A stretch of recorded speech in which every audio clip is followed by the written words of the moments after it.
Hello everyone, in this video I show you how to change your mouse cursor in Windows 11 and 10. The method is same and I am using the Windows 11 right now. So here you need to be search for mouse, and now that's the mouse setting. Click on it, scroll down in the additional mouse setting, click on it, and there are the pointers.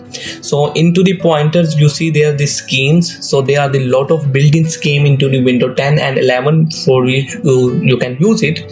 So I use this window inverted, and that's the normal selected. I choose it and apply.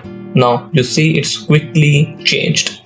So in that way you can change your mouse cursor in Windows 11 and 10, which have the by default into the Windows 10 and 11. But if you want the custom cursors in your Windows 11, so then you need to be watch a video, link in the description and maybe on my channel, but surely into the description. Click on it and you can understand the two basic method which you can use to be change the custom cursor to your mouse. So I hope so you like this video. Please subscribe this channel and comment down which you want I build the new video on it.